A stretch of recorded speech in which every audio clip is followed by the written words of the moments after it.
Hello Earth Signs, tignan po natin kung ano yung mensahe para sa iyo ngayong araw. Keep in mind po na ito ay general reading lamang, so hindi po lahat ay makaka-relate, so be open-minded. Sa mga hindi pa po nakasubscribe dito sa ating channel, please subscribe na po kayo and palike na din po ng ating video. At sa mga nais naman po mag-avail ng ating private readings, ng ating Evil Eye Amulet, ng ating honeymoon spell, ng ating cord cutting at ng ating past life reading, makikita nyo po yung link sa description box, Tarot Intentions by Aliana Reyes. Okay? Tignan po natin kung ano yung mensahe para sa'yo. Okay. Energy natin, Spirit Guide for Earth Signs. Ngayon, kuha tayo dito sa gitna. Mukhang hindi yun gitna. We have Inseparable.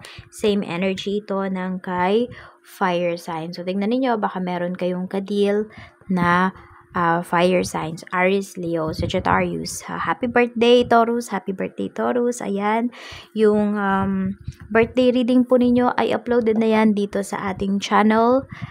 Taurus, happy birthday. Yan po yung title. So, if you are interested, watch nyo na po. Tignan natin kung ano pa yung mensahe para sa'yo pagdating naman po sa iyong family. We have time. We also have broken. Okay. So, some of you, pwedeng medyo nawawalan na kayo ng oras with your family. Pwedeng sobrang dami yung inaasikaso. Yung iba naman po dito, maaaring ito ay about sa tatay po ninyo or sa nanay ninyo. Pwedeng nalayo kayo. Earth signs at nahihirapan siyang bumawi ng oras. Merong mga nagtatampo dito, may sama ng loob. So, we also have Inseparable. This is your energy. Sabi nga dito, our love is always there despite the distance. Okay. May distansya, yes. Pero pwede po na yung pag-uusap, yung communication, tuloy-tuloy. Dito po kasi, pagdating sa family po ninyo, maaaring hindi yun yung nangyari. Magkakalayo na nga, hindi pa nagkakausap-usap. Kaya talagang totally lumayo yung loob. Ayan. Meron din ako nakikita dito pagdating sa family, may gustong bumalik pero hindi niya alam kung paano. Pwede kasi na alam niya na siya yung dahilan kung bakit kayo nasasaktan ngayon. Earth signs. Tignan natin pagdating naman po sa kaibigan. Sa kaibigan, we have habits. Meron tayo ditong irreplaceable. Okay? So, pagdating naman po dito, pagdating sa inyong mga kaibigan, pwedeng nakikita ko naman kasi dito na yung pagkakaibigan ninyo is wala talaga makakapantay. Okay? Tapos, sinasabi rin dito na parang kahit sino pa yung sumira sa relationships ninyo ng mga kaibigan mo, hindi talaga siya matatawaran. Hindi talaga po siya masisira. Okay? So, nandun na talaga yung tiwala ninyo. Destiny nyo talaga na tumanda na magkakasama. I mean, hindi magkakasama sa isang bahay, kung hindi friends pa rin kayo kahit matatanda na kayo. Sabi natin siguro merong iilan na aalis, no, na hindi na magpaparamdam pero babalik at babalik pa rin kayo sa isa't isa. So meant to be talaga na makasama mo itong mga taong ito, itong mga friends mo sa life mo. So alagaan mo sila kasi very valuable talaga sila. Oo. May mga times talaga po na susubukin yung life mo na sila yung kasama mo. Tingnan natin pagdating naman po sa wala namang perfect friendship, 'di ba? Pero babalik at babalik kasi kayo sa isa't isa. Check po natin pagdating naman sa love life mo, we have unworthy.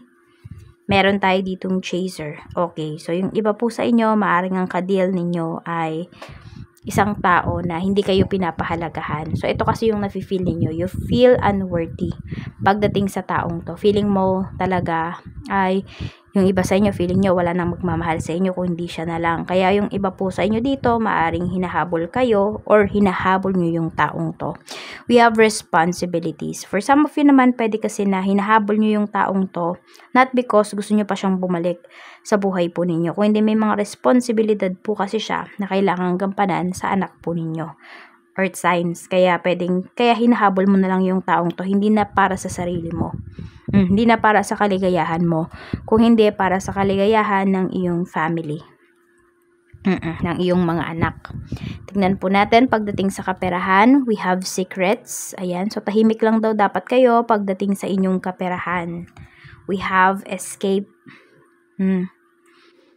Medyo mag-ingat lang din kayo dito kung meron naman kayong mga papahiramin ng pera kasi pwede po natakasan na lamang kayo. So, walang palabra de honor, ganun.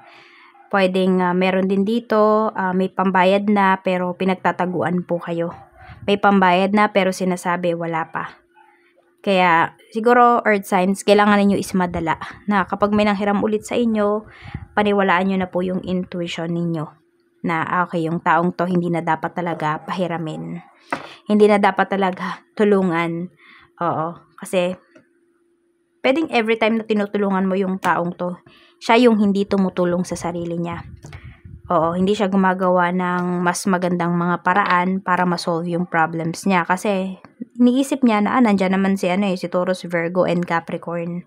Tutulungan naman niya ako. Tingnan natin kung ano pa yung mensahe pagdating sa iyong career. Sa career, we have damage. Check natin. We have shadow side. So, medyo toxic talaga dito sa inyong trabaho. We have forgiveness. So, parang ang need nyo na lang talaga, hindi ko alam kung meron dito nagkaroon ng third party sa trabaho. So, pwede rin na nasiraan po kayo dito pagdating sa work. So, parang magkakapatawaran na lang din. Tapos, parang it's over na, aalis na po yung iba sa inyo dito. Parang hindi nyo na kayang magstay pa ng another week, another day pagdating dito sa inyong work, pagdating sa trabaho. Parang it's over na, yun yung nakikita ko na energy dito. Tignan naman natin pagdating sa negosyo. So, we have reminiscing. We have reveal. Meron tayo ditong conversation. Okay. So, pwedeng may ma-open up na topic dito. Pwede rin na may magpapaalala sa'yo dito na meron kang pinangako sa kanya. Could be promo. Ayan. Sa isa sa mga clients mo. Meron din po dito maaaring more on, mga soft-spoken lang naman yung mga naririnig ko dito. So, pwedeng hindi naman siya masyadong big deal pagdating sa'yo at pagdating sa client mo. Basta parang may ma-reveal dito na parang dati-dati nyo nang napag-usapan, tapos pag-uusapan nyo ulit. Pwedeng client mo, pwedeng staff mo, pwede rin naman na supplier mo. Ayan po. So, pwedeng may ibibigay siya sa'yo na kunwari, sumobra ka dati ng bayad, pagdating dun sa staff niya, so, ibabalik niya po yun sa'yo, nung supplier mo. Or meron ka ditong kliyente na may ibabalik siya sa'yo, na sukli. Pwedeng nasobrahan kayo, sumobra yung sukli ninyo dun sa tao na yun. So, hindi niya nabalik before, tapos ngayon niya lang ibabalik, ganun. So, ma-appreciate mo yung pagiging honest ng taong ito. We have unexpected outcome. Things didn't go the way I planned. So, minsan talaga, diba, may mga bagay na ganun. Kapag hindi natin pinaplano, hindi natin masyadong iniisip, mas nangyayari. At mas umaayon pa sa atin yung mga pangyayari naman. So, tignan natin kung ano pa yung mensahe para sa'yo. Blessings, Spirit Guide, blessings po natin. Kay Earth Signs, Taurus, Virgo, Capricorn, Sun, Moon, Rising, and Venus. We have a blessing for the right words.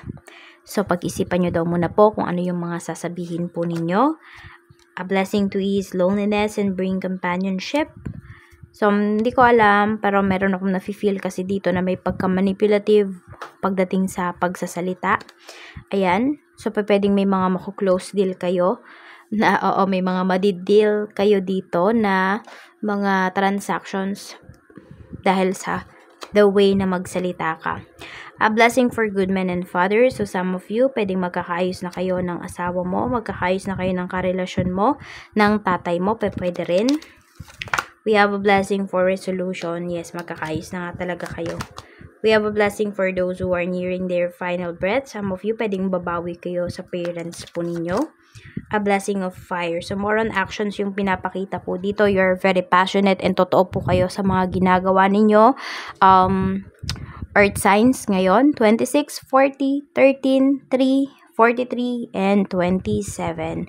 Maraming salamat po at ang lucky color nyo pala ngayon ay brown. Ingat po kayo always and more blessings to come. Bye-bye!